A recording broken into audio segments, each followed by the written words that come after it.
traer un poco los aportes o la hoja de ruta que establece este proceso o cómo se entendió el enfoque de participación dentro del acuerdo con las FARC para pensar cómo esto podría alimentar a su medida las negociaciones con el ELN. Entonces, por cuestiones más académicas personales, yo no he hecho un seguimiento sistemático a lo que está sucediendo con la mesa de negociaciones con el ELN, y en ese sentido siento que sería irresponsable de mi parte hacer una acotación para esa temática en particular. Bueno, buenas tardes para todos y todas. Empiezo también agradeciendo la generosidad que han tenido con esta invitación. Como de manera introductoria yo pensaría al menos dos cosas. Primero, desde luego, saludar que el proceso con el ELN en el marco de la paz total viene poco a poco, de manera paulatina pero progresiva, consolidándose. Uno de estos escenarios, desde luego, es la mesa nacional, en la cual yo destacaría dos cosas como para iniciar con algunos elementos que me parecen muy interesantes. La primera, que a pesar de que se llama de la sociedad civil, y para mí, muy modestamente, debería llamarse más bien desde participación comunitaria, con elementos de la sociedad civil, en la medida en que sociedad civil a veces es una noción ambigua. La sociedad civil casi siempre se efectiviza y de hecho tiene una tradición de dar cuenta de los intereses económicos organizados, y a veces se esconde de algún modo la interacción con el nivel más comunitario y no tanto de la organización de intereses, que me parece que es saludable decir que la mesa más o menos va a estar conformado por 80 personas, 30 organizaciones, que cuando uno la revisa me parece que tiene una potencia de representación por su pluralidad, su diversidad, pero también por su misma composición, y que alude precisamente más a una participación desde organizaciones de la comunidad. Desde luego también hay asociaciones que uno entiende en el marco de una negociación que poco a poco avanza. Pero el otro punto que a mí me parece que es bastante interesante, que es uno de los déficits que de pronto uno podría identificar frente a la experiencia inmediatamente anterior, que es el acuerdo final con las FARC, tiene que ver con dos ejes. El primero, que se insiste mucho en que estos escenarios son deliberativos. Y yo creo que esto de las palabras ayuda también a proyectar y también a consolidar, porque a veces hay una tradición muy instalada, sobre todo en la época neoliberal, en donde se contrapone inclusión a participación. Y la inclusión no es lo mismo que la participación. Los debates, por ejemplo, pueden ser más abiertos, menos cerrados, pero en todo caso las deliberaciones son siempre un debate que conduce a una decisión. Y creo que la participación está relacionada estrechamente con la toma de decisiones bajo este escenario. Y el otro, que es muy importante, es que también se ha venido insistiendo en la pedagogía, no solamente por la mesa nacional, sino también por los protocolos específicos con el ELN, particularmente con el último decreto, también eso es muy visible, del cese bilateral y temporal al fuego. Se insiste sobre todo en tener una estrategia de divulgación comunicativa, pero particularmente de pedagogía para la paz, que fue prevista en todo el proceso de las FARC, pero creo que eso no se hizo concreto con la sostenibilidad, con la intensidad que debió hacerse. Buena parte, digo, de las complicaciones que ha tenido el acuerdo tiene que ver no solamente con difundir información, sino con instalar una pedagogía, yo lo diría más en el sentido de Paulo Freire, sobre la cuestión de la paz, no tanto, digamos, una divulgación esquemática, pero en todo caso superficial, y me parece que pedagogía y fuerza deliberativa son dos componentes que, si bien no son inéditos, me parece que sí se han subrayado con mucha fuerza como guías o referenciales conductores que orientan este proceso. Muchas gracias. Bueno, buenas tardes a todas y a todos. Pues agradecer a Cristina la invitación, me honra mucho, y también a Andrea y a José Francisco por su presencia. Bueno, yo tengo un comentario como en dos sentidos. El primero para responder a la pregunta de cómo vemos el proceso, en términos generales lo preguntaste, ¿cierto?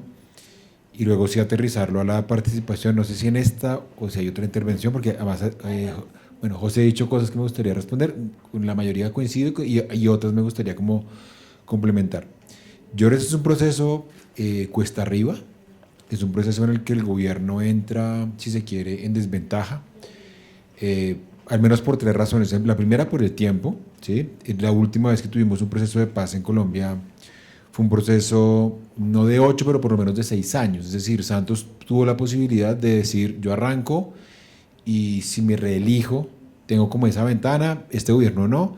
Entonces tiene menos tiempo y además tiene un antecedente nefasto que no tenía tampoco el gobierno Santos cuando empezó con las FARC, y es un poco no sé si la traición del Estado colombiano al ELN durante el gobierno de Duque, que hay ahorita José lo mencionaba, el rompimiento del protocolo humanitario, es decir, llamar a un gobierno vecino como Cuba y decir, exijo ya la extradición de estos terroristas,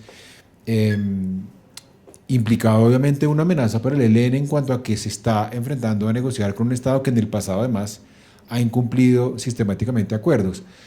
Afortunadamente Cuba se mantuvo, a pesar de creo que ustedes lo saben, de una presión feroz que incluyó además el pedido por parte de quien era comisionado de paz, Ceballos, para que Cuba fuese sancionada, de hecho, por eso. Entonces, lo primero es, creo que este gobierno tiene menos tiempo y eso es un elemento a tener en cuenta.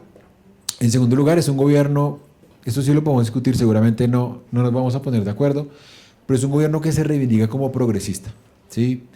No sé si de izquierda o no, y al reivindicarse como progresista tiene menos legitimidad para hacer concesiones. Una cosa es que un gobierno de derecha haga una concesión con el ELN y hay una legitimidad un poco porque la gente asume que son dos bandos que tienen ideas irreconciliables y en medio de lo irreconciliable se le reconoce a uno de los dos bandos por lo menos entre comillas generosidad de ceder.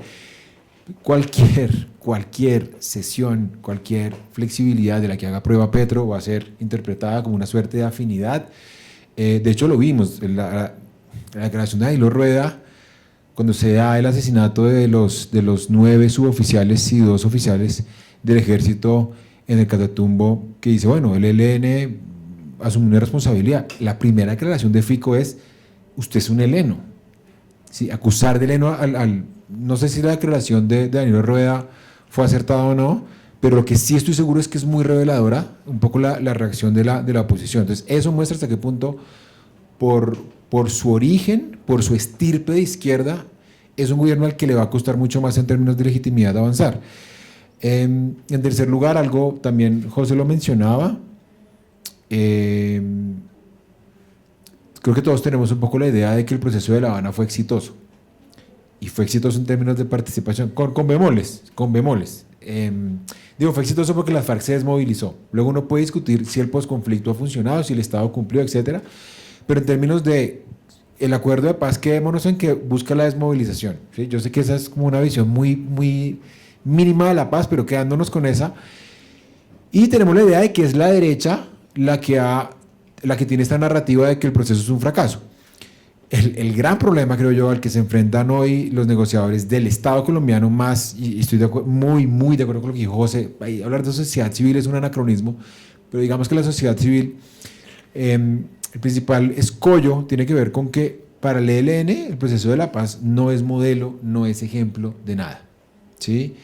Es decir, que el ELN está no por las mismas razones, pero está en una posición hasta cierto punto similar a la del Centro Democrático, aunque por razones opuestas, ¿no? Como la del Centro Democrático estos tipos refundaron el país, casi que hicieron un pacto constitucional de espaldas a la ciudadanía, y el ELN lo que piensa es, esta gente se le vendió al Estado colombiano por unas curules.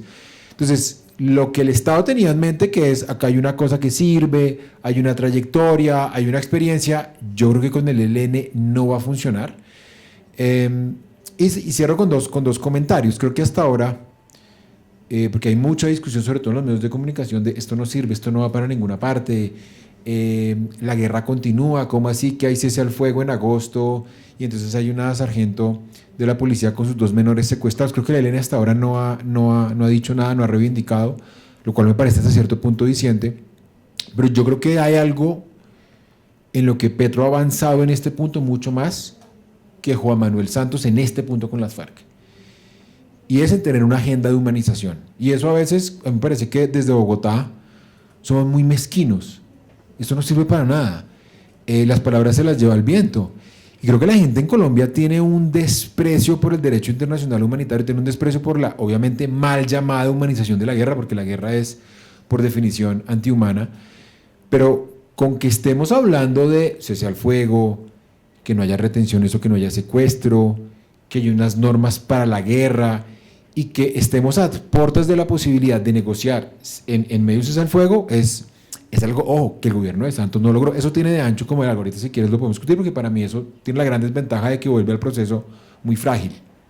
Muy frágil. Cualquier violación del cese, que es además bastante probable en una guerra como la colombiana, pone al proceso a tambalear.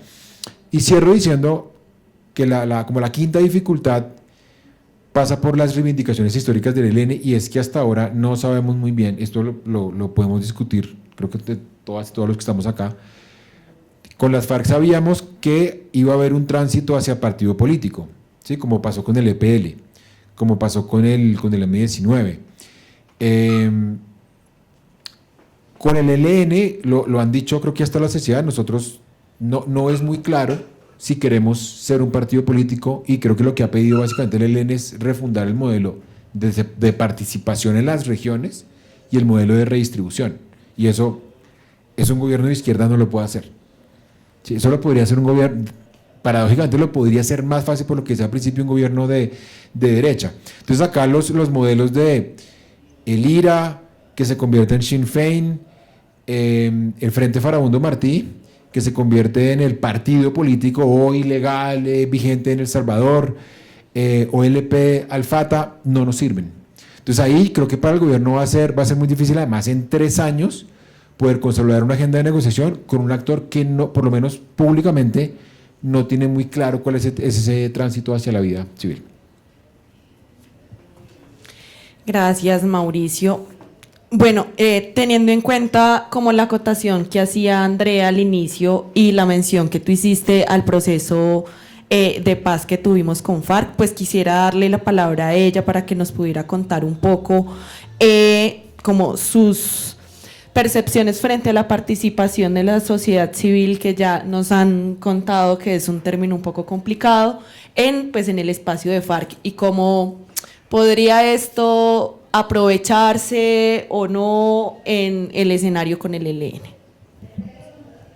Sí, bueno, yo creo que el gran avance, lo que les voy a comentar acá es un resultado de esa investigación de la que les mencionaba, y nosotros consideramos que lo más interesante, o que incluso podría llegar a tener una caracterización de inédito dentro del acuerdo con las FARC y el gobierno nacional con respecto a la participación, es avanzar en una idea o en un entendimiento durante el proceso de negociación que se traduce en el acuerdo ampliado de lo que es la participación. Es decir, la negociación reveló la tensión que hay en términos sociales y políticos, no solamente en Colombia, sino en términos generales, pero también teóricos, entre una visión sustancial o sustantiva de la participación y una formal. La formal, pensada dentro básicamente de la lógica de la democracia burguesa liberal, formal, como le quieran llamar, que acota la participación a momentos recurrentes de llamado a ser parte de unos eventos políticos puntuales que llevan a la representación, o incluso en términos propiamente políticos, a formas de delegación del poder o de la estructura, de cómo se estructura la organización política. Entonces, el acuerdo con las FARC trae esa discusión, sobre todo de la mano de los negociadores y las negociadoras de las FARC, sobre que es imposible pensar la paz. En ese momento se está hablando de la paz estable y duradera, que eso podría ser traslapado o justapuesto a la idea de paz total, una paz que no reivindica esa idea o el lugar que tiene la visión formal y acotada de la participación dentro de las causales del conflicto social armado y político que existe en Colombia, y que si eso no se supera, es decir, si no se ve también la idea de un proceso de paz como algo más allá de la rendición de las personas que están alzadas en armas, o lo que se llama el silenciamiento de los fusiles, pues eso va a generar aperturas para otro tipo de violencias. Es decir, pueden haber procesos de revictimización o incluso de repetición de la guerra, porque no se están superando las causas, en este caso una de las causas reales del conflicto.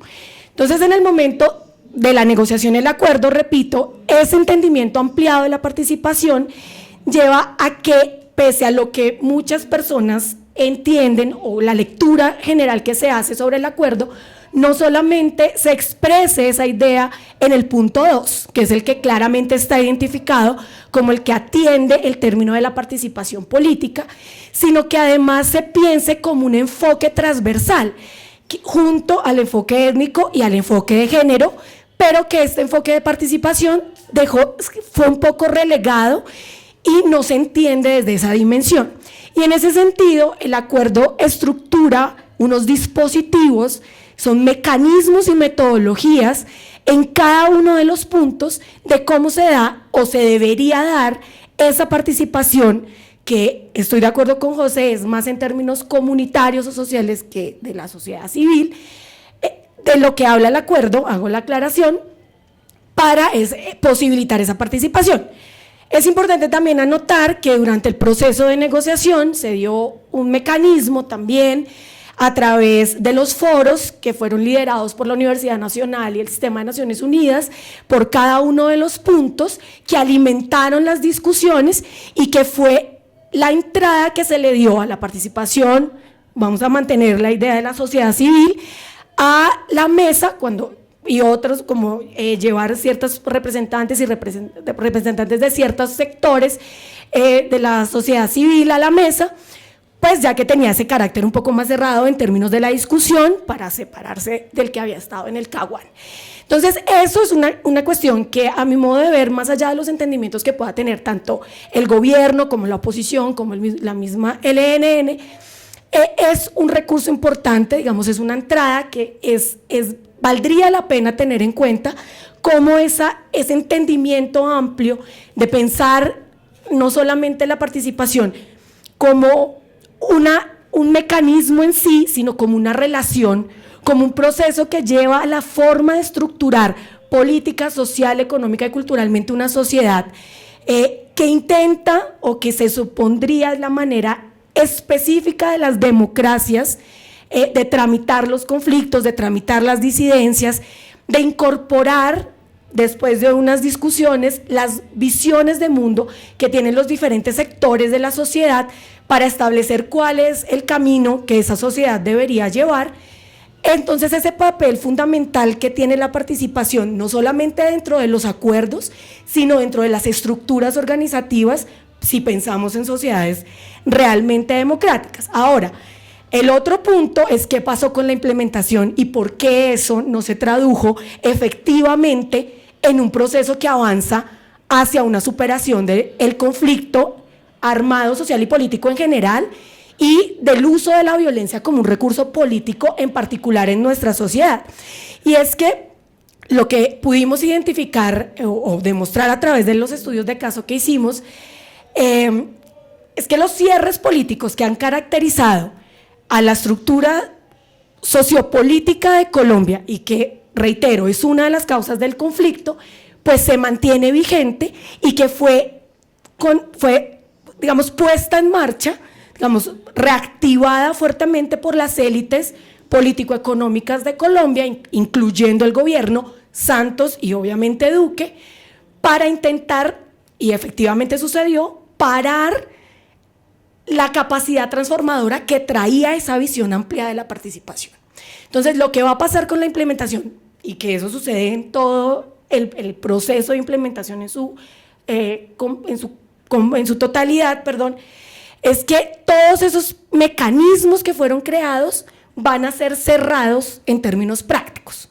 Es decir, se van a traer esos cierres políticos que ya existían, y lo que se van a dar es una serie de instrumentos cuando la implementación se da desde arriba, y esos mecanismos y estas metodologías son llevadas a la práctica por el gobierno o por burócratas del gobierno que buscan mecanismos para que esa participación se limite, sea cooptada, para que, por ejemplo, en lugar de ser amplia, sea por invitación, donde no hay un puente real entre lo que las comunidades, los movimientos sociales están estableciendo en esos espacios de participación y lo que se traduce en términos de política pública con base en el acuerdo.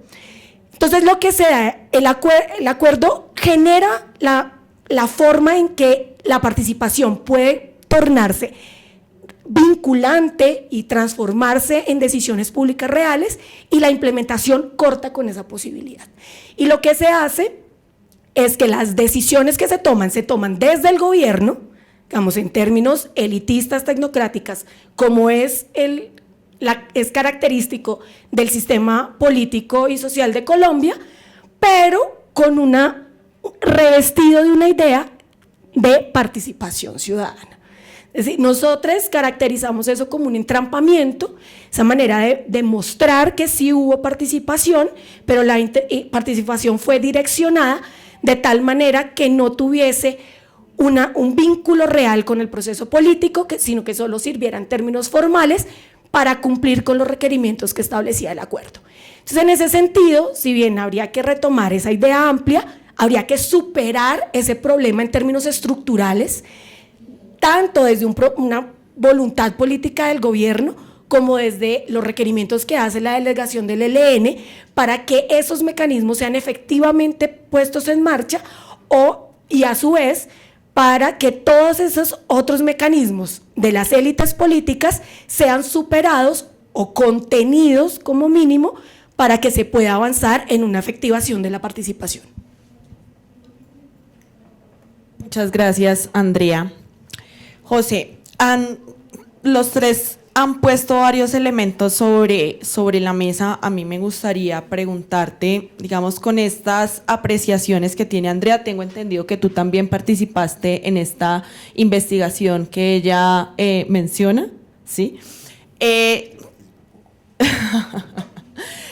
No creo.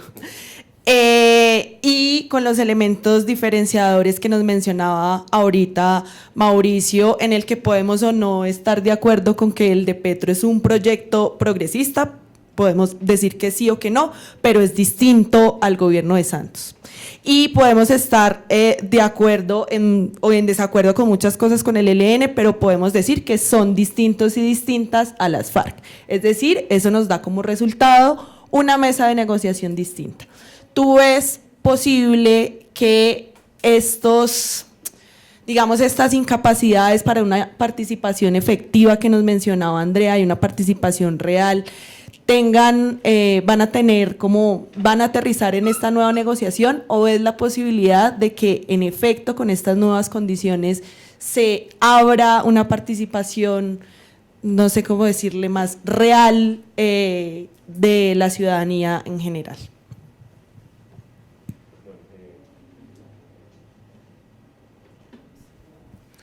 Yo me quisiera referir a partir de tu pregunta a tres cosas, y además porque hablé de pedagogía, me gusta hacer una pedagogía frente a lo que dijo Mauricio. Yo creo que hay que caracterizar el gobierno no por lo que dice, sino por lo que hace, aunque lo que dice siempre es importante. Los discursos, en el sentido más lato de su significado, son importantes, pero creería que para los que no les guste la frase de que hay que juzgar a la gente por lo que hace y no por lo que dice, bueno, la bíblica de por sus frutos los conoceréis. Entonces, por ese lado yo creo que el balance y la caracterización viene a bien, porque es clave, no solamente por actores generalmente académicos que podemos dibujar escenarios, sino también por una contribución en lo efectivo de lo táctico y estratégico, porque en todo caso una mesa de negociación, uno pensaría que y debería funcionar desde la buena fe, pero también es un efecto político donde se compilan también intereses, perspectivas, proyectos, y es algo complejo. Entonces diría que, bueno, la caracterización del gobierno por lo que viene haciendo y por lo que dice es que es un gobierno que se autoproclama progresista. Para mí, y en estos mi sesgo de politólogo, me lo perdonarán, pero progresista no tiene que ver con un proyecto de izquierda. Acá hay dos criterios, un criterio topológico y un criterio ontológico. Topológico es que este es un gobierno que evidentemente está a la izquierda de lo que hemos tenido hasta ahora, y yo creo que por bastante tiempo hay que escarbar en la historia del siglo XIX para uno decir un gobierno con carácter popular, y seguramente el único que uno encuentra es el de Juan José Nieto, del presidente Nieto, que inmortalizó en su obra Falsborda, 1853, y duró muy poco, pero en 3 meses hizo cosas, decretó la abolición de la esclavitud, etc. No quiero hacer historia, pero digo, estamos a la izquierda, y eso es importante. No es lo mismo, pero también hay que combinarlo con el criterio ontológico, porque el progresismo de hecho rechaza el tratamiento de izquierda y derecha. Dicen, no somos ni izquierda ni derecha, somos progresistas, y esto no es una característica solamente del pacto histórico ni de la Colombia humana, sino de los progresismos en América Latina. Y lo digo por algo que puede sonar muy duro, pero es mi posición, y es que no podemos, ante el fracaso histórico y el fracaso reciente, sobre todo el último gobierno, un gobierno muy lumpen además, y digo esta palabra en términos conceptuales, el éxito que esperamos que tenga este gobierno sea achacado al progresismo, porque puede ser muy grave, y tenemos la experiencia de los progresismos en América Latina. El fracaso, que ojalá no suceda, del gobierno no puede ser achacado a la izquierda. Estamos ante un gobierno por personificaciones, personalidades, actitudes, toma de decisiones, el mismo plan de desarrollo lo muestra, que está bastante alejado de una estructura de izquierda sin querer tener el izquierdómetro, pero que en todo caso me parece que tenemos que ser en eso muy cuidadosos, porque estamos en medio también, ya lo comentaba Mauricio, de una especie de disputa en algunos escenarios que a mí me parece que actúan sobre la llamada opinión pública, pero no podemos decir que la opinión pública sea una opinión generalizada, porque ya sabemos que esa opinión pública en términos de los medios concentrados de comunicación es bastante excluyente. Entonces en ese escenario no podemos, esto es lo que piensa Colombia, como dice la senadora Cabal. Colombia piensa, y no tiene ningún tipo, en eso creo que tenemos que ayudar a ser un poquito más rigurosos para poder dar cuenta de la verosimilitud de la realidad. Eso por un lado. Lo segundo que me gustaría también no responder, pero sí complementar, porque es cierto, esa caracterización ya no del gobierno, que debe sostenerse, los gobiernos son los que deben que caracterizar por 3 cosas en general. Primero, los asuntos de economía, orientaciones, proyectos, de seguridad, y cuando hablo acá de seguridad en un sentido amplio, no solamente la seguridad individual, lo que entendemos por seguridad, que no nos roben en la calle, etcétera, sino en un sentido de seguridad entendido socialmente, relaciones internacionales, pero sabemos que en Colombia se da un cuarto eje, desde los cuales inclusive me parece correcto como se formuló en el Plan Nacional de Desarrollo, que tiene que ver la paz. Porque la paz, dice el Plan Nacional de Desarrollo, desemboca en toda una serie de cuestiones que hacen de la convivencia social, en lo cultural, social, político, etc. Me parece que eso sea correcto, porque en últimas ese es un eje que atraviesa a los demás, con lo cual a la hora de evaluar el gobierno y los gobiernos en Colombia tenemos que hacer a 4 dimensiones por lo menos. Pero quería decir que por el lado de la caracterización, y desde luego no sabemos qué vaya a pasar, pero sí hay unas diferencias que podríamos durar varios días acá para caracterizar al ELN y a las FARC, y eso, pero me parece que eso es necesario y urgente decirlo, porque creo que todavía se piensa que es como, bueno, no repetir los errores del pasado, porque en la mesa de negociación, el proceso de implementación, claro, tenemos que tomar nota de eso, pero también estamos hablando que son negociaciones diferentes solamente con el ELN y todo lo que implica la paz total y completa esperada. Un punto que tiene razón Mauricio, pero yo complementaría, es que el ELN se autoproclama como una guerrilla societal. ¿Qué significa esto? Para que se entienda, de cada hombre en armas, al menos yo tengo la cifra de 2000 12 más o menos.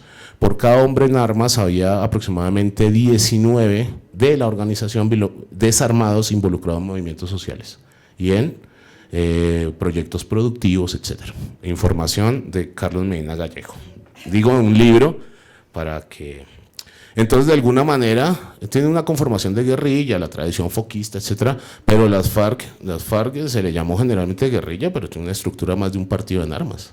Entonces, cuando dejaban las armas, adivinen en qué se iban a convertir, en un partido.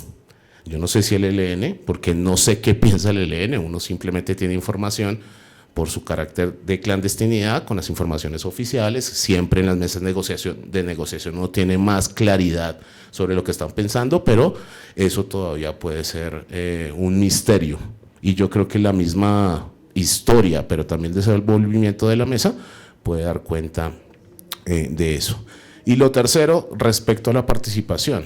Ya lo decía Andrea, pero yo creo remarcarlo desde un sentido más de la implementación.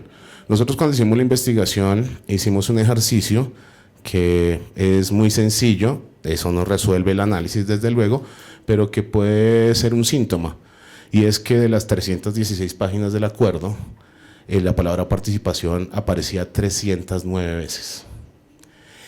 Imagínense que los 3 enfoques transversales del acuerdo eran género, territorial y étnico. Y no aparecía el enfoque de la participación. Y es que el acuerdo final con las FARC tenía 2 enfoques transversales, por decirlo de alguna manera, implícitos, que era una postulación desde las víctimas, o si quieren ustedes desde los derechos humanos, entendidos no en el sentido personal, de seguridades personales, sino en un sentido mucho más amplio, déficits en los derechos económicos, sociales, o sea, un sentido mucho más ampliado de lo que significan los derechos humanos, le llamaron en algún momento derechos de la humanidad, y por otro lado, el enfoque de la participación, 309 veces en 316 páginas, casi que una vez por página.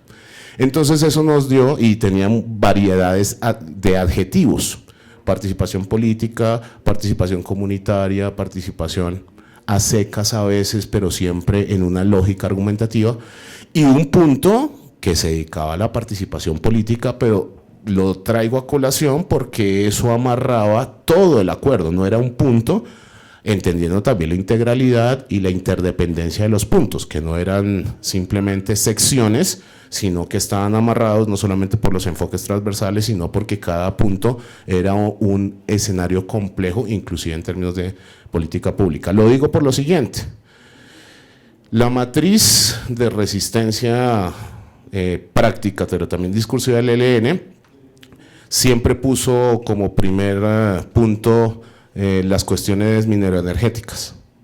En segundo lugar, democracia. Tercero, participación. Si ustedes revisan hoy los temas de la mesa, no sé si alguien lo haya anotado, están primero participación, segundo democracia, tercero paz. Creo que no es un detalle menor. Ahí ha habido algo que se viene moviendo, seguramente lo vamos a entender en la medida en que se vaya discurriendo este proceso, pero participación es el primer punto, ni siquiera en el acuerdo final, donde la participación política es el segundo, el primero obviamente era la reforma rural integral. Entonces lo digo porque eso debe llamar la atención, además de lo que yo dije, se insiste mucho en lo deliberativo, y de lo que se puede recoger de la experiencia anterior es que, bueno, Cioran, que es un autor francés, no sé si lo conozcan, un filósofo de derecha, nihilista, decía que el fracaso es un éxito mal entendido y el éxito un fracaso mal entendido. Porque es que como estamos en una sociedad como la que tenemos, histórica, pues obviamente tenemos que pensar dialécticamente.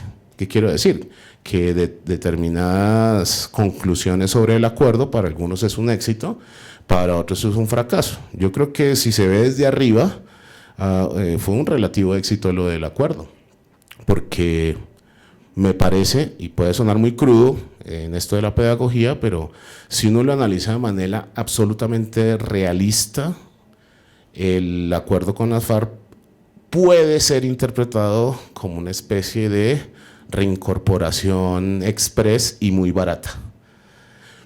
Por otro lado, uno dice, un hito, yo creo que eso fue un hito, etcétera, pero a la hora también de la implementación, sí yo considero, no sé si la palabra fracaso, porque obviamente hubo distintas situaciones que uno no puede calificar como en una especie de claro oscuro, pero sí la implementación fue muy deficitaria, lo que logró el gobierno muy lumpenizado, el último, fracaso reciente en términos de lo que significa la construcción de paz estable y duradera.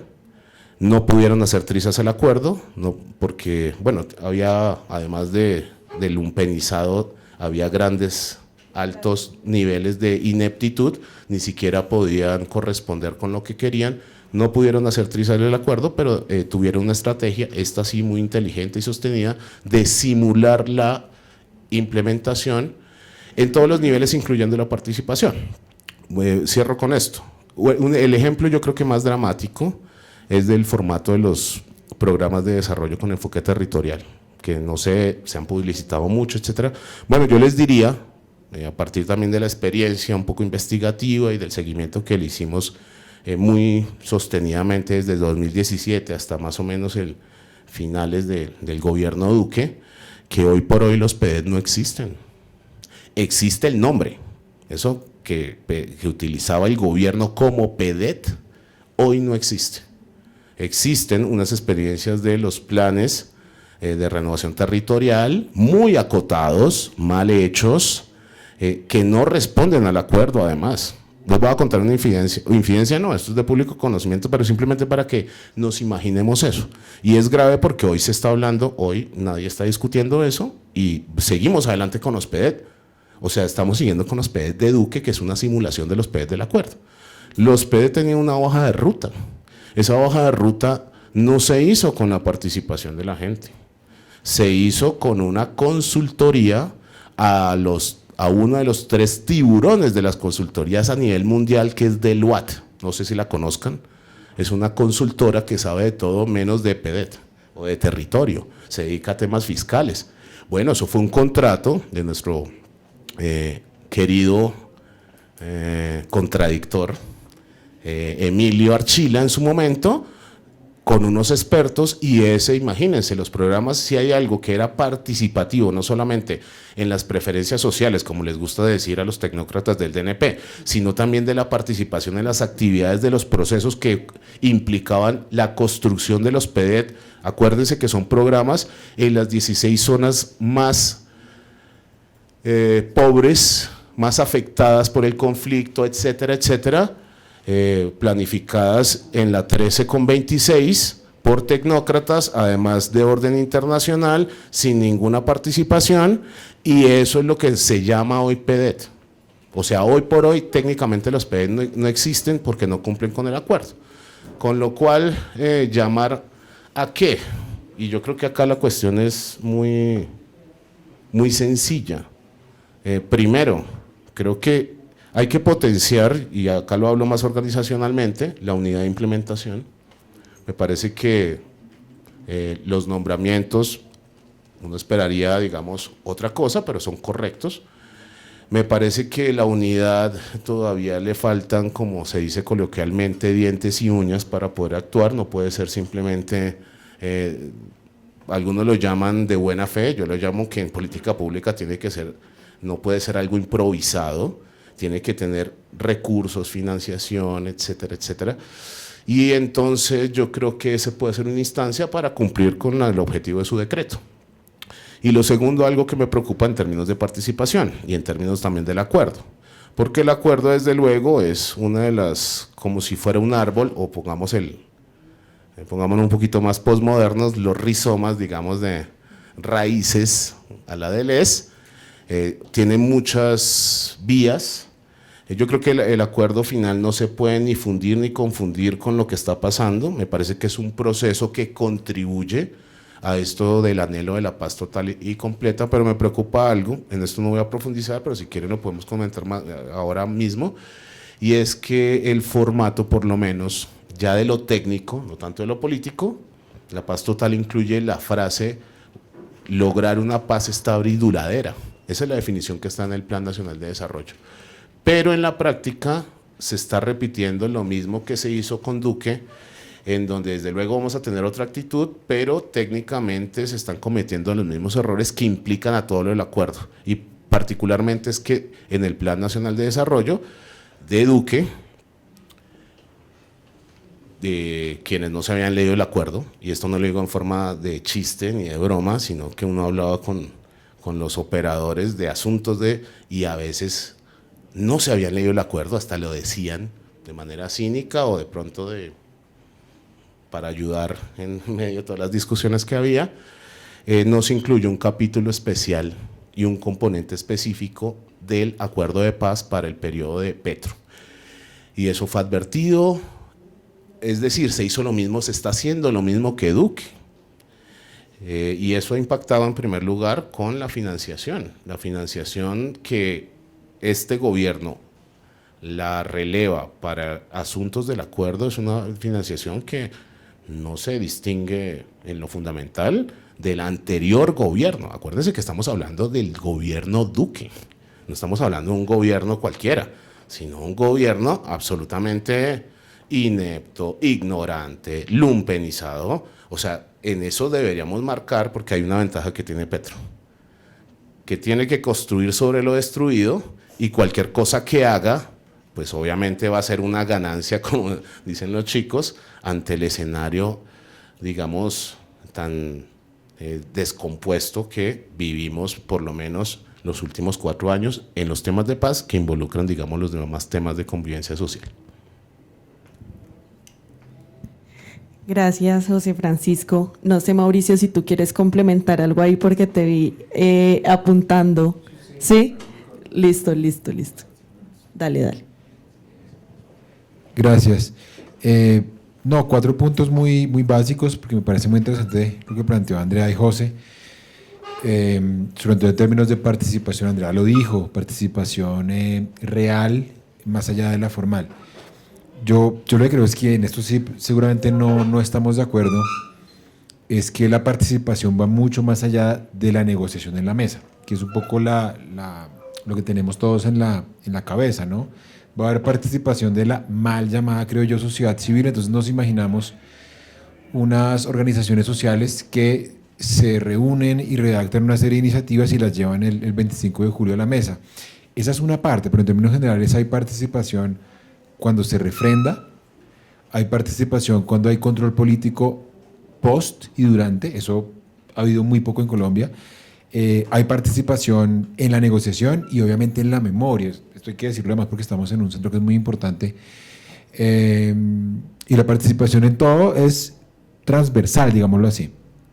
Esa idea de la participación de manera formal creo que le hace mucho daño porque hace pensar en una participación burocrática, y estoy totalmente de acuerdo con lo que plantea Andrea, y es, les vamos a dar una mesa. Entonces, les vamos a dar una mesa a los académicos, le vamos a dar una mesa a los militares retirados, que yo creo que es importante que participen, y con eso ya hicimos la tarea, y eso no tiene absolutamente nada que ver con la participación, porque la participación, como dice Fabio Velázquez, si no transforma, no sirve. Eso no puede ser como los presupuestos participativos del distrito, pues con perdón del distrito, sientan a la gente, esto es, y legitiman lo que viene de arriba.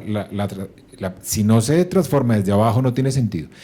¿Cuáles son los hitos de participación en Colombia? Y aquí sí hay un rompimiento, ahí sí no estoy de acuerdo con José, ya digo por qué.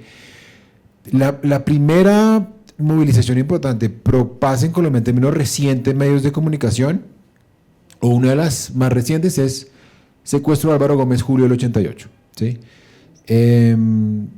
Bueno, creo que la parte de los que están acá se acuerdan, veo gente muy joven que seguramente no, pero en ese momento no hay internet, no hay medios masivos, periódicos, algo que hoy sería muy básico, pero salen lo que sería hoy, yo sé, una manifestación bastante significativa, a pedir por la liberación de Álvaro Gómez Hurtado.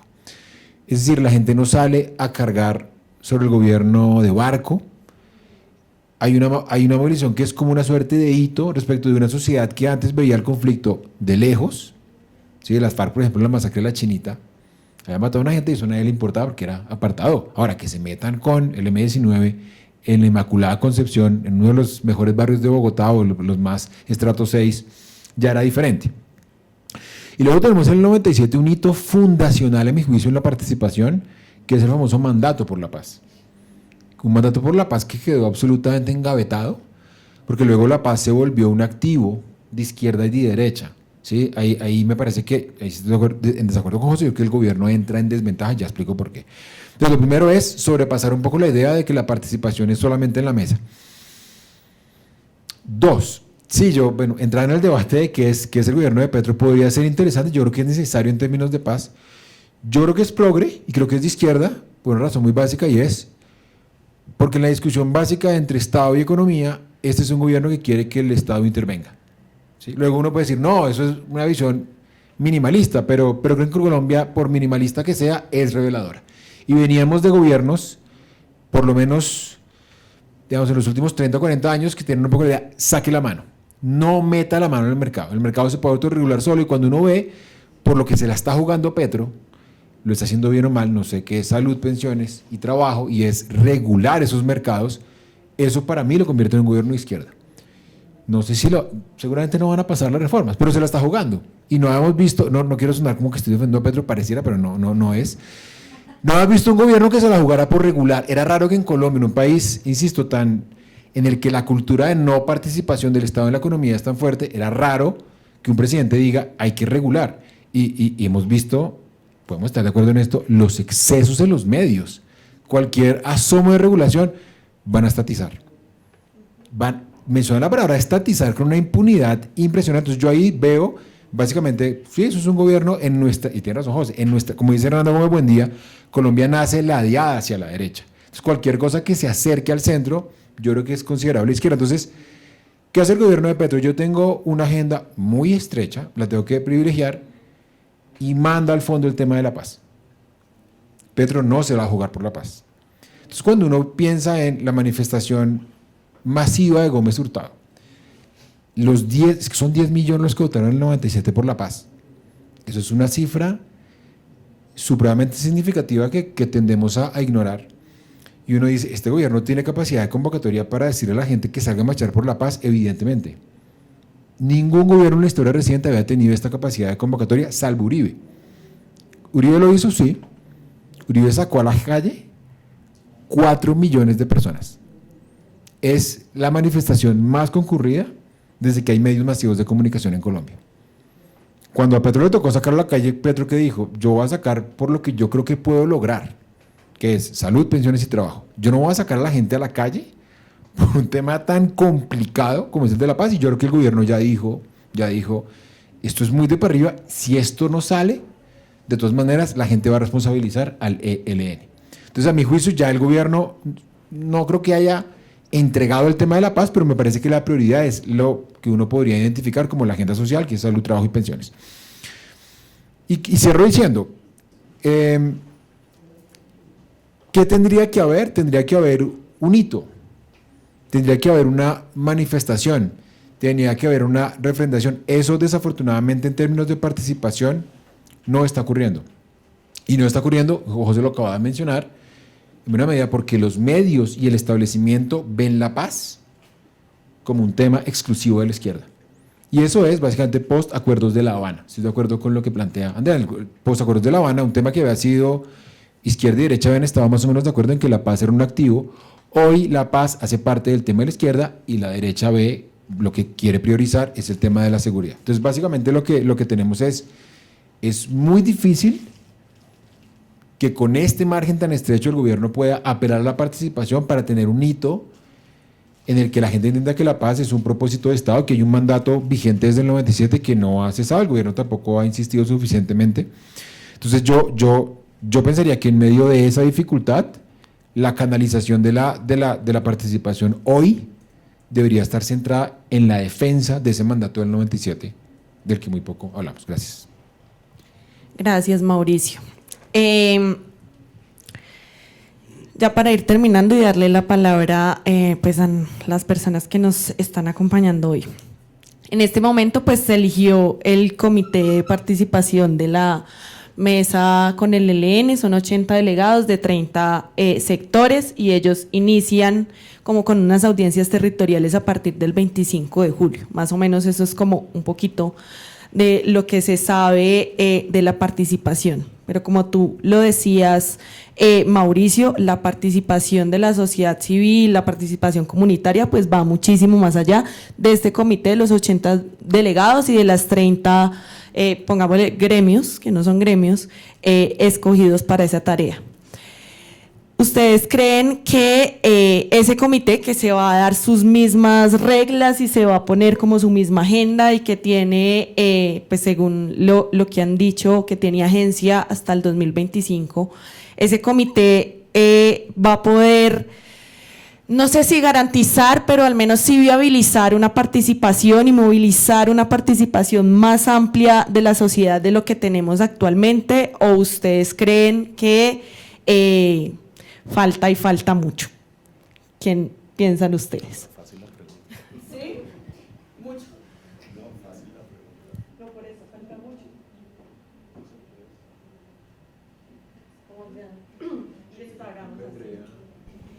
Bueno, yo creo que respondí en parte cuando intervine la vez pasada, porque creo que el problema es exactamente el mismo. Es decir, ese mecanismo por sí solo no va a resolver el problema, que es estructural. Es decir, ahí podría tal vez generarse una serie de espacios o de mecanismos o dispositivos que amplíen esa concepción de la participación o que incluso superen los problemas que tiene la implementación del acuerdo de las FARC en términos de la participación. Pero si eso no se traduce en una transformación estructural del sistema político colombiano, vamos a llegar al mismo problema. Porque a la final, como lo mencionaba, pues el acuerdo con las FARC avanza en la creación de esos dispositivos y se trunca en el momento de la implementación. Y se trunca básicamente porque existen los mecanismos dentro del sistema político que dan las herramientas, no solamente a las élites, sino al aparato de Estado como su representación, para que eso sea posible y que además se pueda presentar como que no es así, que es de lo que estamos hablando, de la simulación. Entonces, acá hay un problema de base que además me remito a una reflexión que hacía el maestro Orlando Falsborda, y es que dentro del sistema capitalista, con su forma de organización política burguesa liberal de la democracia formal, no se va a poder resolver. Es decir, la democracia formal, o que es la liberal burguesa, está diseñada justamente para que la participación sea acotada a mecanismos de refrendación de las decisiones que toman las élites para implementar su visión de mundo en términos estructurales y societales. Es decir, como la estructura que tenemos, eso no va a ser diferente. Tal vez la podamos ampliar, tal vez eso tenga formas, pero no va a ser sistemáticamente distinta. El acuerdo trae, o la discusión es en La Habana, incluso lo que sucedió con el estallido social y la rebelión social del 2021, trae la idea de que por lo menos se implemente lo que está en la Constitución de 1991 en términos de mecanismos de participación, y que son mecanismos formales, que intentan generar unos espacios que van más allá de las elecciones, que son como el mecanismo fundamental de esa democracia liberal burguesa. Y no se ha podido, o sea, estamos 30 años después y no se ha podido. El acuerdo tampoco logró que eso se fuera a ir allá. Yo, que soy del equipo de las personas pesimistas, dudo que ese mecanismo con el ELN lleve a esa superación.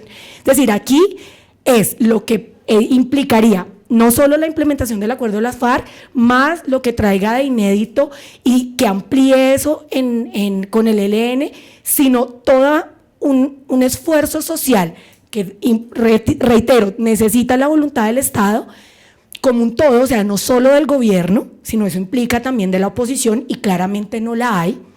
Es decir, las élites buscan es que se reproduzca el Estado, el statu quo, el estado actual de cosas. Entonces aquí se necesita o se requiere una transformación profunda, que estoy de acuerdo con José, que no creo que tampoco el gobierno de Petro esté en la línea de llevarla adelante, porque muchas de las reformas, incluso pensando en lo que mencionaba Mauricio sobre la apuesta por la agenda social y no por la paz, cuando la paz total implicaría una agenda social de reformas, Es decir, la paz total, reitero, no solamente es un problema de superar el conflicto armado, sino el social y el político. Entonces, claramente, esas reformas estarían dentro de ese proceso de paz, en términos de pensar la paz estable y duradera, ¿no? Yo no creo que eso esté en esa línea. Es decir, si una mira las reformas en la línea que están, tienen un componente bien duro de reproducción de lógicas neoliberales, y ahí quisiera hacer una acotación frente a lo que dice Mauricio, porque yo disto completamente, y es que la relación Estado en mercado, donde se piensa que el Estado tiene que salir completamente de las lógicas del mercado para que sea de derecha, es la visión de más extrema derecha, eso que llaman el anarcocapitalismo, y que es de lo menos que se implementa. Las visiones del neoliberalismo, que además son las vigentes hoy, que son las líneas heterodoxas, son las que están en una lógica de regulación del mercado. Es decir, el neoliberalismo nunca ha dicho que hay que sacar al mercado, al Estado de la relación con el mercado. Lo que en su momento las visiones ortodoxas dijeron es que hay que sacar al Estado como actor económico, es decir, como generador de empresa, como generador de empleo. Pero el papel que el neoliberalismo desde el principio, en términos intelectuales y sobre todo políticos, le da al Estado es el de regulador del mercado, de generar todas las condiciones para que el mercado se pueda reproducir. El mercado en términos abstractos no, los agentes de mercado, que finalmente son las élites económicas, el Estado tiene un papel fundamental en generar esas condiciones, porque desde el colapso de 1929, para las personas los intelectuales del liberalismo, quedó muy claro que el mercado ni es natural ni se autorregula, que es el Estado el que tiene que generar las lógicas para que se reproduzca, si no va a pasar, como pasó en 2008, crisis que ponen en jaque, ahí sí, internamente, esa reproducción de la lógica. Pero traigo esto porque Petro no le está jugando a transformar esa relación. Un hecho que indica mucho fue el nombramiento de Ocampo, tanto en el empalme como ministro de Hacienda. Vamos a ver qué trae su relevo recientemente, pero pues Bonilla vino a decir que él iba a mantener la lógica del ministerio, porque no están jugándole a hacer transformaciones desde ahí que tendrían que compatibilizarse con la idea de paz total. Entonces yo creo que un espacio tan acotado como esa mesa es insuficiente, por más que se les diera la capacidad para el problema estructural del que estamos hablando en términos de la participación. Sí, creo que tres cosas muy puntuales. Yo recuerdo que el Plan Nacional de Desarrollo de Santos I, que era Uribe III, ya después fue Santos I, pero era su segundo periodo, ya lo resumieron en un lema: tanto mercado como sea posible, tanto Estado como sea necesario. Y no creo que podamos caracterizar a Santos de izquierda, lejísimos. Esa es una frase de la socialdemocracia alemana de mitad del siglo XX, neoliberal, en el nacimiento del neoliberalismo. El neoliberalismo no tiene nada que ver con la autorregulación. Lo digo porque ese tema tiene que ver con las lógicas causales del conflicto. O sea, ese es un tema, y caracterizarlo de esa manera me parece que viene bien, porque el neoliberalismo, al contrario, el neoliberalismo es el Estado en función del mercado, que es una entelequia que en las universidades decimos mercado, pero tenemos que ver con los grandes intereses capitalistas de la sociedad en que vivimos. Tienen nombres y apellidos y grupos económicos. Bueno, lo digo porque es un tema importante, porque ahí ves donde uno, cuando hace la caracterización, ve ciertas limitaciones. Los progresismos en general, tanto los históricos como los de segunda generación, son neoliberales esencialmente, al menos en su programa económico. Y no fue casualidad que por personificaciones este gobierno haya nombrado a una persona como Ocampo, y lo digo porque esto tiene consecuencias sobre la progresividad que pueda tener la lógica de la paz total, porque la paz total no solamente es un acuerdo moral ni ético, sino que tiene una fase de implementación. Y en esa implementación, desde luego, hablamos no solamente de una rearticulación vía medidas de autoridad pública, sino también un componente, aunque no hay que reducirlo a la plata, pero el financiamiento es importante. Una de las cuestiones que limitó la implementación, entre otras cosas, del acuerdo final es que fue un acuerdo que se empezó a incumplir porque estuvo desfinanciado desde Santos, que es el que firma.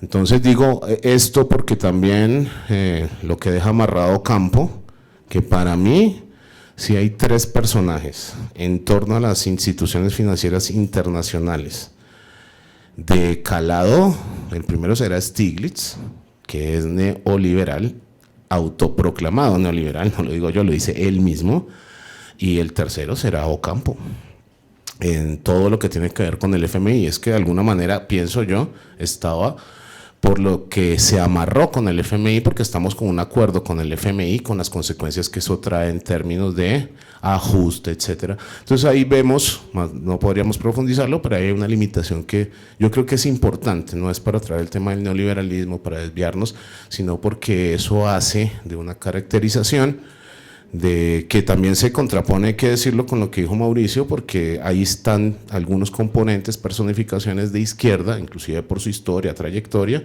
que son la ministra de Trabajo, la de Salud, que fue muy importante, porque en eso estoy de acuerdo con Mauricio. Las peleas son para darlas, no para ganarlas, porque si uno se gana todas las peleas es porque uno escogió el oponente. Y aquí la productividad política no solamente era sacar una ley, yo creo que el debate que se dio alrededor de la salud, a partir de lo que se generó visibilizada desde Corcho, yo creo que fue muy importante en términos de pedagogía. Así la reforma no, porque eso hace parte del cambio y de la modificación de relaciones de fuerza, entre otras la ideológica. Entonces yo creo que es muy importante, y no siempre si no sale una reforma hay un fracaso, no.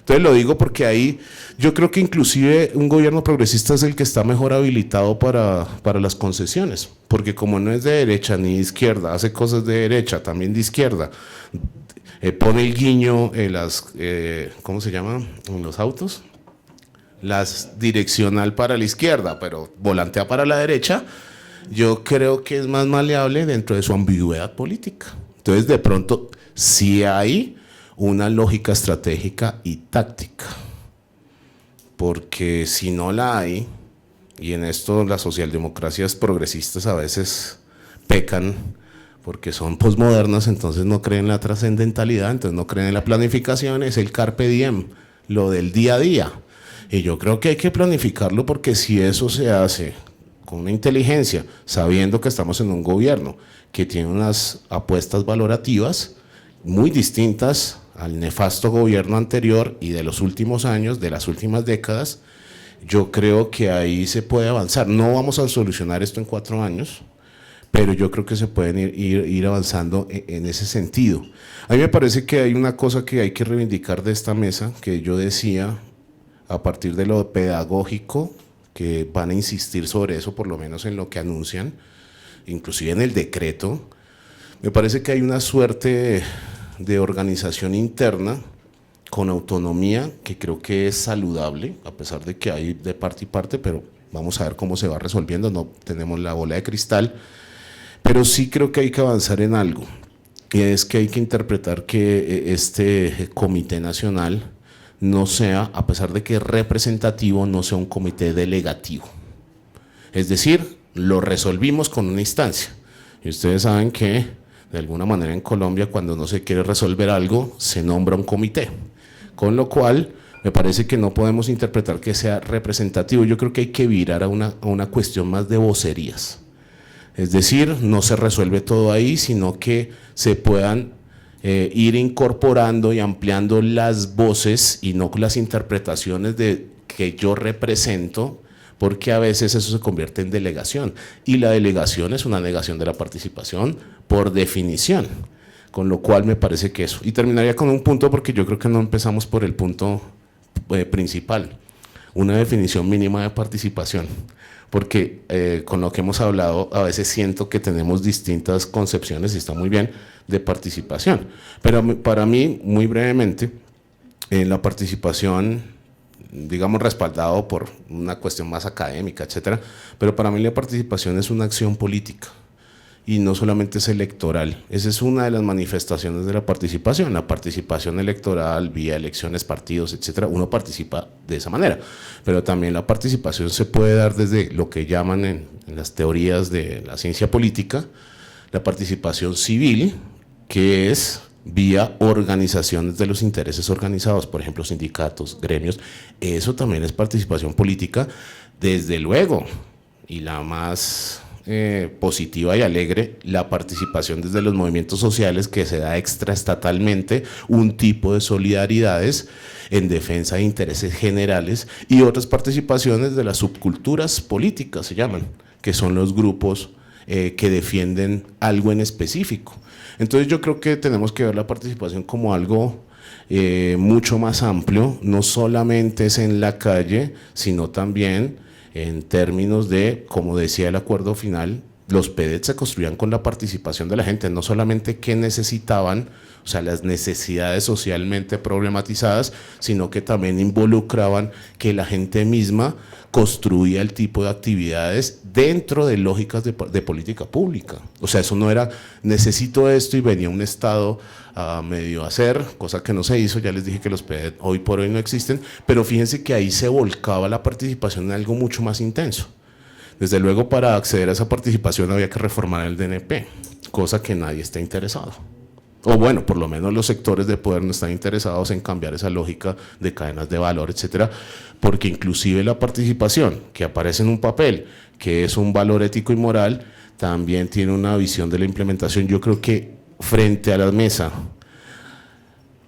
no todo se resuelve en la mesa. El periodo de la implementación también es un periodo de disputa y de constante negociación y de fuerza política, porque de alguna manera, con esto termino, yo creo que lo del acuerdo de paz también a veces generó tanta expectativa que ahí está el acuerdo, el Estado, la administración pública lo cumple. Y miramos ahí, los incumplieron todos, desde Santos hasta el Instituto Kroc, lo incumplió, el mandato del Instituto Kroc fue incumplido, pero entonces como que dejamos la implementación a una lógica de la burocracia. Y creo que esa disputa termina es cuando eso se va haciendo materializando en términos de lo que podemos llamar escenarios. Yo no llamaría de conflicto, posacuerdo, en donde hay una serie de conflictividades que se van a canalizar institucionalmente, y eso hace que los escenarios sean menos letales. Creo que esto hay que llamar la atención de esas enseñanzas, también manteniendo que es un proceso con sus particularidades, no es simplemente una repetición por todas las cosas que hemos dicho. Gracias, José. Sí, Mauricio. Sí, muy brevemente. Bueno, yo creo que sí va a funcionar la participación, pero obviamente no entendida como una participación de transformación ni de refundación. Yo decía, por ejemplo, que el proceso nace un poco con un problema de legitimidad. Y es que no se nos puede olvidar que un sector representativo de la gente en Colombia considera que el ELN no ejerce violencia política. Hay un sector importante, hay un sector de partidos del poder que dice esto es violencia criminal.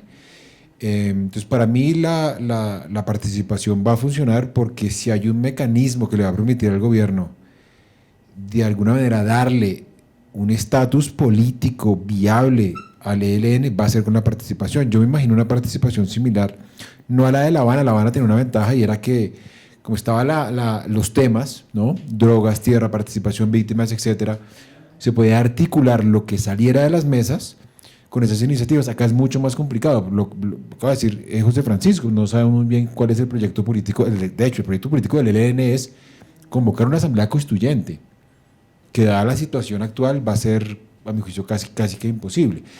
Yo me lo imagino un poco como las audiencias de la zona de distensión de Pastrana, que de manera muy, a veces creo yo, muy drástica, como que la gente dice, eso no sirve para nada, pero no sé si lo recuerdan, iba gente, iban líderes campesinos, iban personas de la guerrilla, decían cosas, hacían propuesta, quedaban actas. Ahora, como el proceso en la zona de distensión fue un fracaso, todo lo que medianamente hubiese podido servir se termina botando a la basura. Pero yo creo que este va a ser un proceso parecido, que de llegar a un acuerdo final, muy seguramente eso se va a tener que articular con ese nuevo proyecto que salga de ese acuerdo. Dos, estoy de acuerdo. Ahora, no sé si Andrea lo quiso decir así, yo lo interpreté de esta manera, cuando ella dice en el 91 la Constitución tiene mecanismos que son muy formales. Para mí ahí está el ADN de la participación, porque logramos algo que no sé cómo lo hicimos, la gente del 91, que fue sentar a la derecha y hacerla firmar una Constitución que es bastante progresista, por lo menos reconoce el Estado Social de Derecho. Esta derecha de hoy, ni por lo que sabemos, hubiera aceptado ese texto. No lo hubiera aceptado.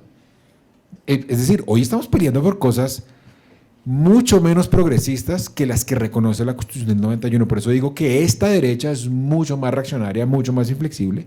Entonces yo sí creo que cuando Petro dice, pues es que la paz total es ir a la Constitución del 91, ahí está todo, tiene toda la razón. Y cuando él dice, más que defender el ELN y lo que se negocie con el ELN y los acuerdos de La Habana, hay que defender el 91 porque no es además una conquista adquirida. Todos los días la derecha la amenaza, cada vez de manera más expresa.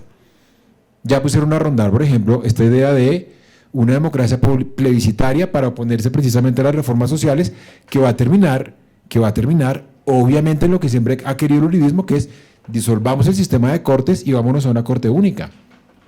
Han propuesto disolver o eliminar las personerías regionales. La Corte afortunadamente lo tumbó.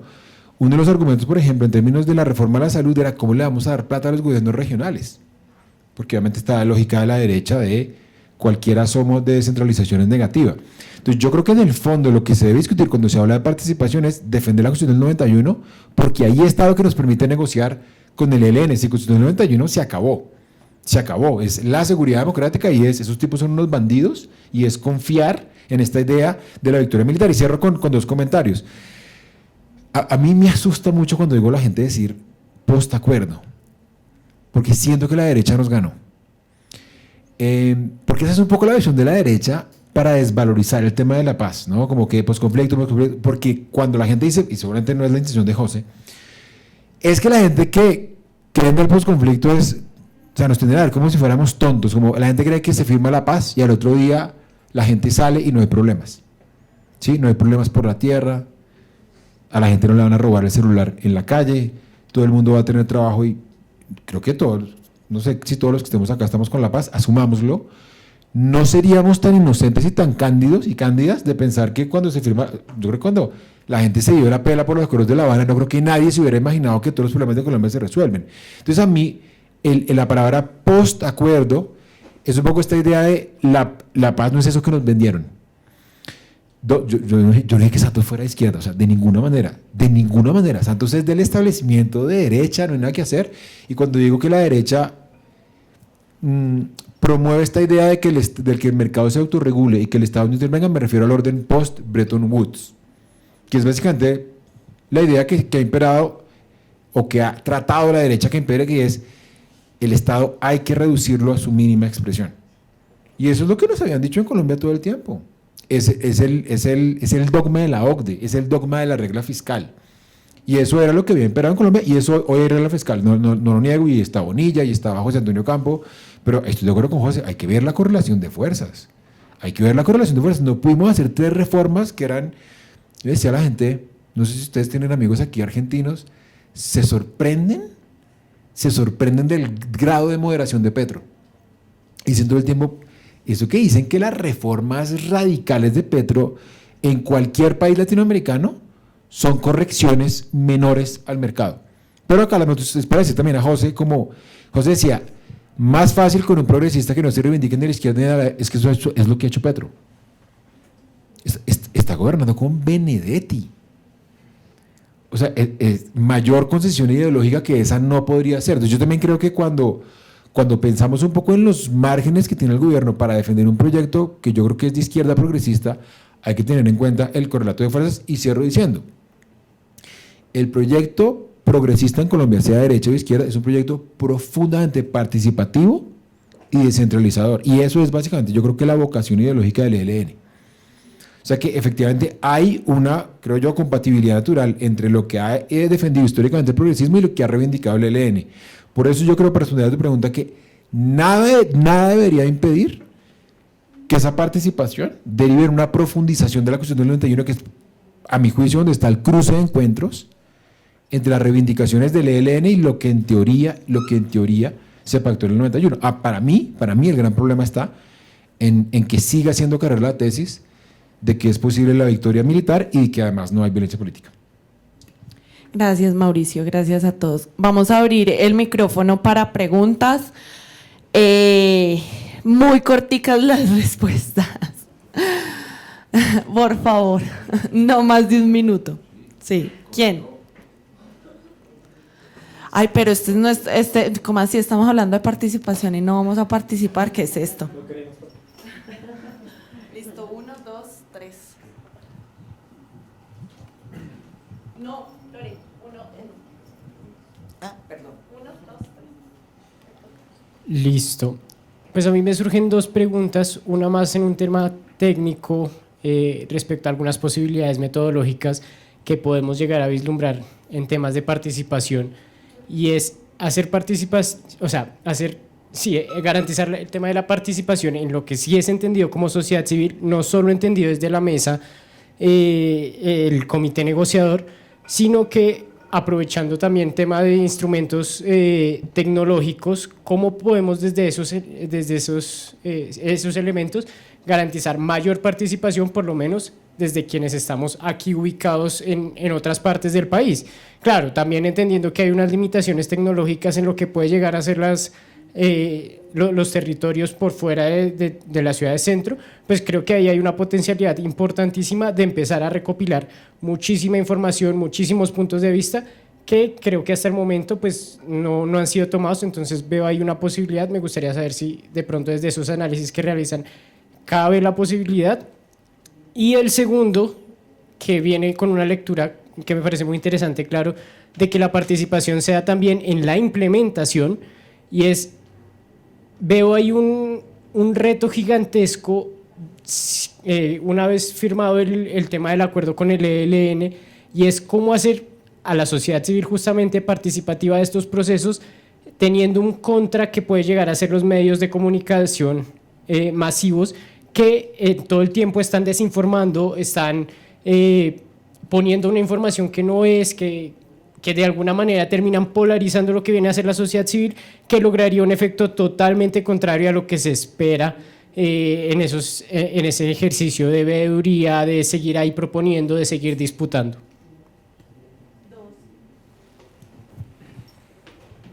Bueno, buenas noches.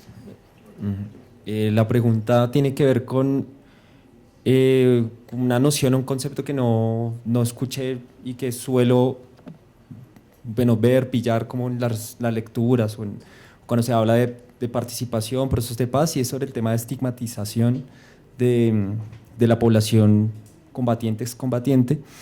Y en una como revisión que he hecho del tema veo eso central a la hora de ver qué tan participativo, qué tanto se está cuestionando también eso que ustedes acaban de hacer, como cuestionar, horadar, ver qué hay ahí en esa participación, cómo se está construyendo esa participación.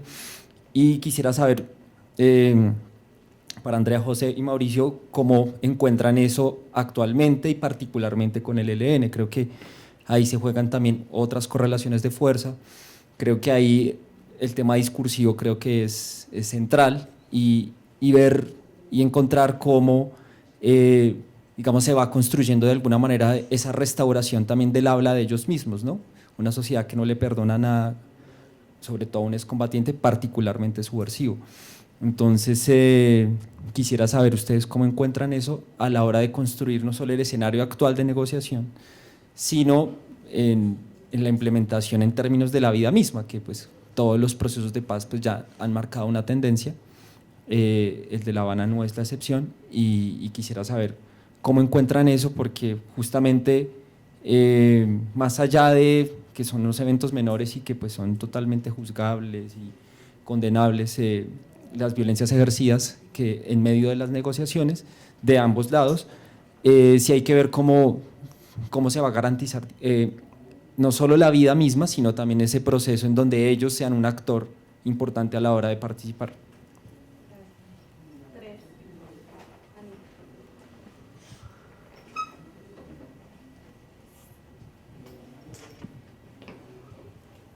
Sí, a mí me gustaría preguntarles si en la investigación que hicieron sobre la participación encontraron de pronto matices regionales, digamos, si fue posible como entrar a revisar la relación que hay con el enfoque territorial y de pronto en esos matices que encuentran que podamos recuperar como en el contexto, ¿no?, de ahorita la paz total, pensando un poco en que el ELN lleva muchos años como insistiendo en esta idea de una participación como masiva desde las regiones, sí, pensando en eso y de pronto como la preocupación por la participación directa de las regiones más golpeadas por el conflicto.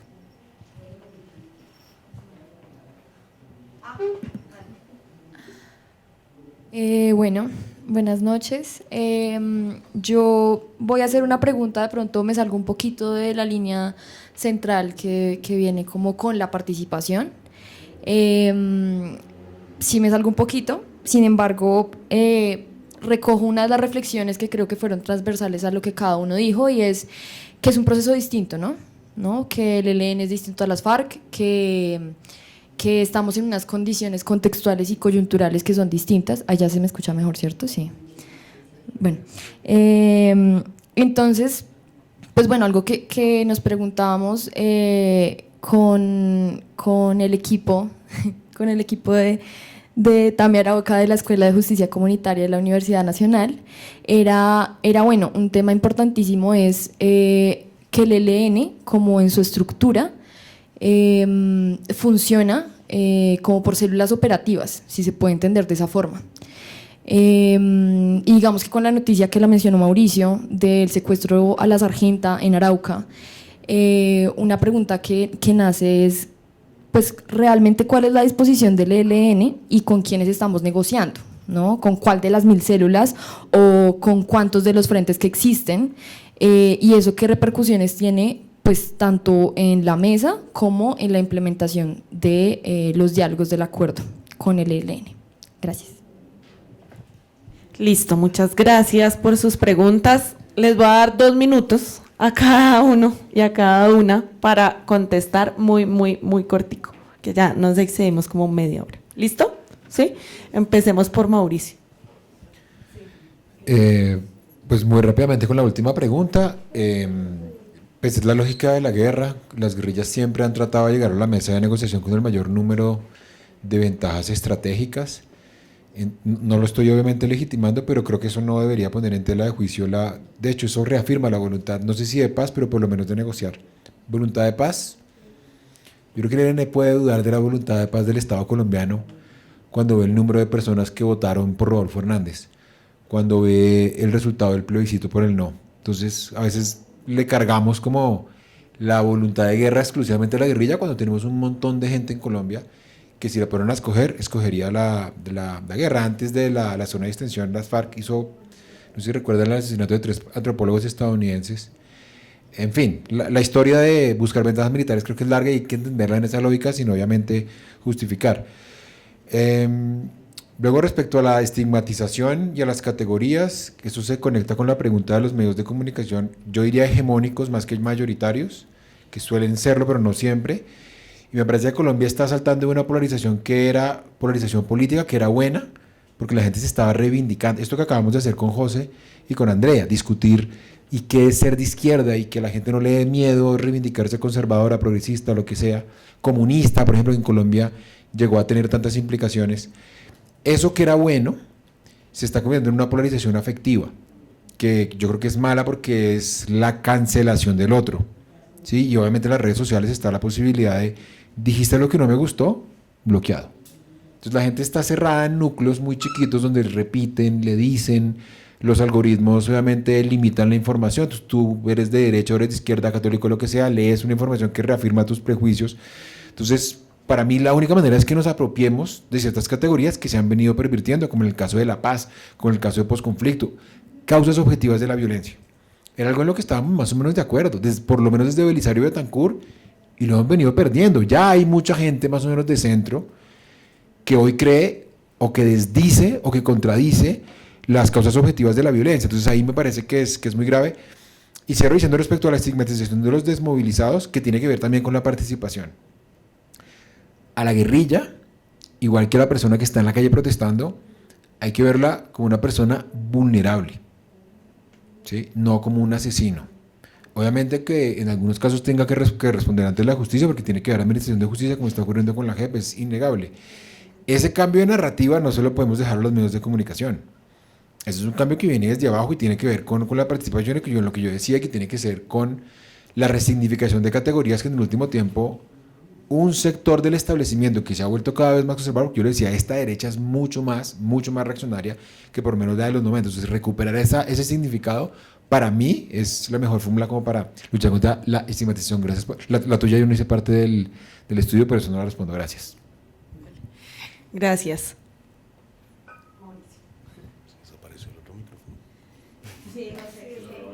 Ah, ¿verdad? No, está bien. Tranquilo.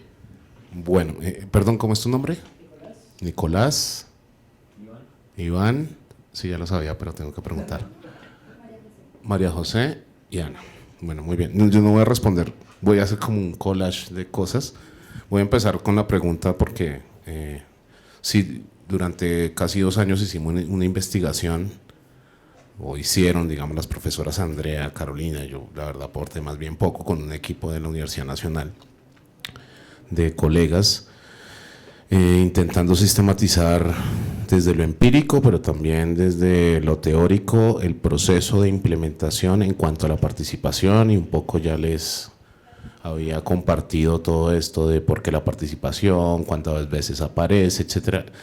El balance que nosotros hicimos es bastante deficitario por las razones que ya un poco dibujé, pero hay algo importante en la pregunta de Ana María, en el sentido en que no podemos tampoco generalizar los procesos, que son procesos de participación muy complejos, que tienen que ver justamente con el incumplimiento del acuerdo, porque los PEDET y el enfoque territorial, uno no puede imaginarse un enfoque territorial que sea genérico, porque los territorios tienen, como decía Falsborda, contienen no solamente geografía, sino relaciones sociales, y están en constante interrelación. No es lo mismo el proceso que se da en Putumayo, Alto Patía, Catatumbo, pero, y esto no lo reflejamos en el estudio, porque seguramente no alcanzamos a discutirlo, es una percepción propia, más allá de las improntas que tenía cada proceso, que convergían particularmente en lo negativo, es decir, incumplimiento, desconocimiento del acuerdo,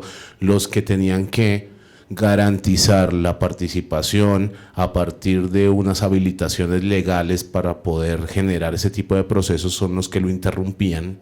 O sea, desde el Estado y desde el gobierno en particular había una resistencia sistémica frente al cumplimiento del acuerdo, y los procesos de participación fueron interrumpidos justamente desde el Estado.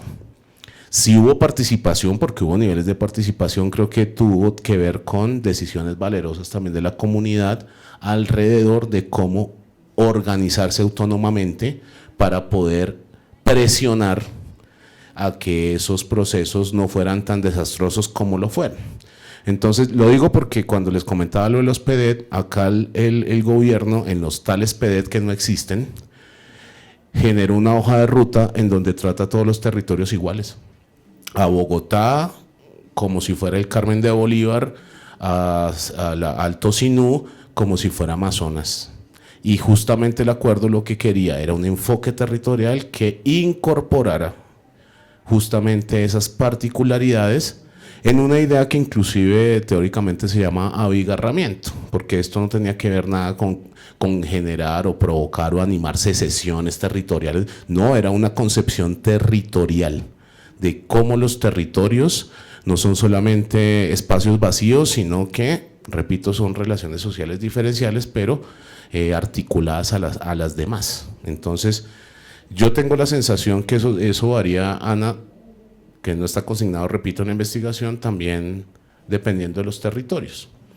Con lo cual la tradición me parece que es un factor, entre otros, para tenerlo en cuenta, porque los PEDET, por ejemplo, Catatumbo tenía una tradición de organización soportada en ciertos ejes, como determinadas organizaciones, con una tradición de resistencia, lucha, entonces tenían como una especie de dinámica y de potencia para la participación, mientras que en otras son territorios que de pronto no había esa tradición, la tuvieron que reinventar. Entonces, en última, yo creo que la sensación es que hubo participación, pero no la participación que uno esperaría, y siempre fue desde abajo, porque desde arriba siempre fue sistemáticamente bloqueada. Ustedes no se imaginan, en algún momento publicitaremos el libro, las historias que vienen ahí alrededor. Y digo lo otro, porque hablando de cuestiones de medios de comunicación, también allá se hicieron ejercicios en los PATR donde le decían a la gente que se metiera a llenar una encuesta de Google,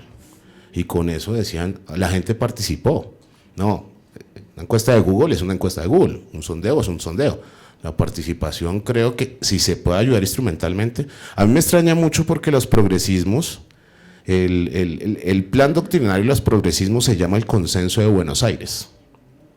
Búsquenlo ahí por Google, pueden mirar que de los progresismos latinoamericanos, casi todos coinciden en eso, y uno de los puntos que incluye tenía que ver con una reformulación de las estructuras concentradas de los medios de comunicación, porque entendían, entre otras cosas, que eso contribuía a sincerar lógicas de mercado, hacer del mercado algo menos concentrado.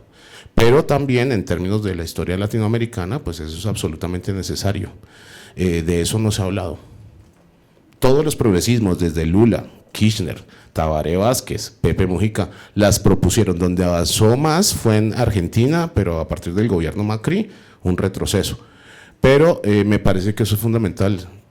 Yo creo que si acá algún día tenemos democracia, yo pienso que no hay democracia, digo teóricamente, acá hay un régimen que no corresponde ni a democracia restringida.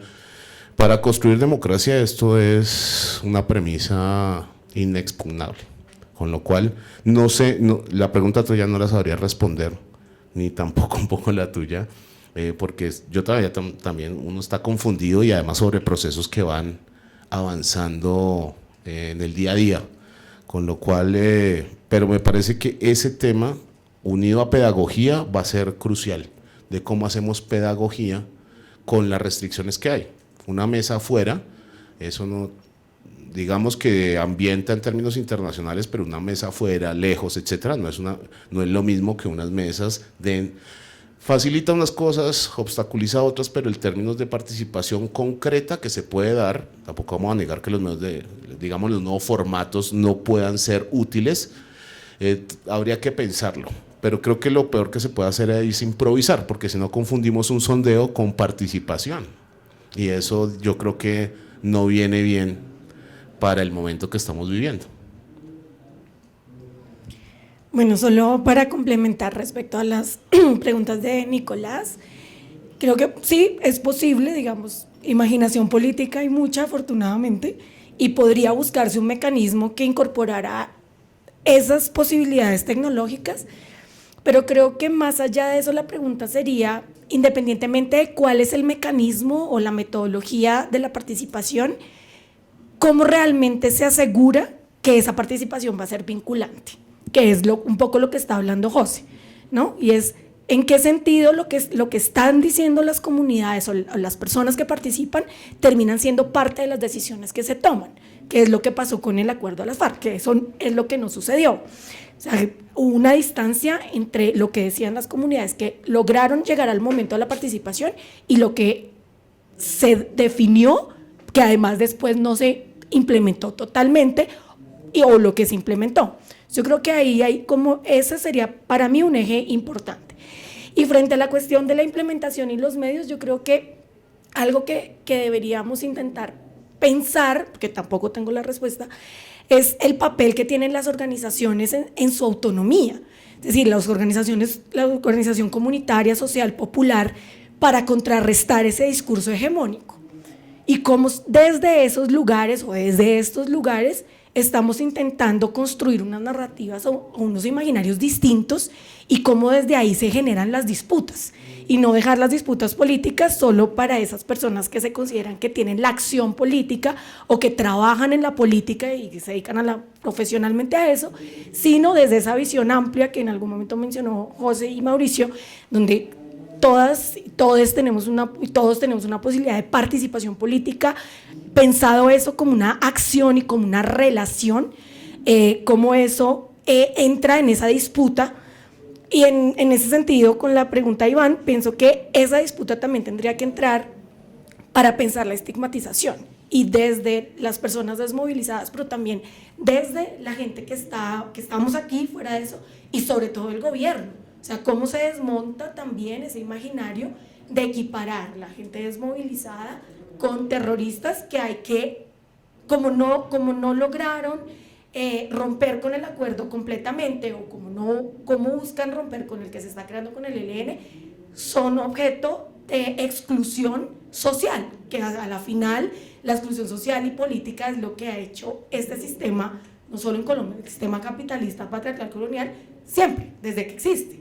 Son formas de generar, esto es anormal, esto es enfermo, y formas de exclusión, es terrorista, lo que sea, como en esos objetivos, y cómo entonces entramos en una disputa todas las personas dentro de la sociedad para transformar eso o generar una correlación de fuerzas distintas. Y para la pregunta de Ana María, y solo complementando lo que decía José, creo que si bien en el momento de la formulación del acuerdo, bueno, en el acuerdo en sí, tenía esa distinción regional, lo que va a primar en la implementación, por lo que explicaba José, va a ser esa visión homogeneizante de lo territorial, que fue lo que explicó José, pero era solo para puntualizar, que se pasa en esa ruptura del proceso de cómo se pensaba la participación, de la diversidad a la homogeneización, porque como es lo que terminó siendo, es la visión del gobierno, pues es una visión que no es homogeneizante, sino que busca homogeneizar.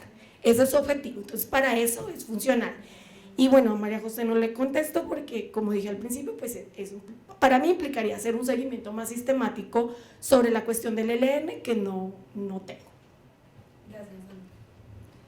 Bueno, muchas gracias a todos y a todas por estar acá, a los que nos han acompañado desde el principio. Este es nuestro último espacio de conversación antes del cierre que vamos a tener con el director del centro, José Antequera, y la profesora Carolina Jiménez. Entonces ahí vamos a hacer como una recolección de todo lo que hemos hablado, pero este es el último espacio sobre un tema específico. Gracias de verdad y gracias a todos los que nos han seguido siempre en las transmisiones y por supuesto gracias a nuestros panelistas y a nuestra panelista que nos acompañaron hoy. Gracias.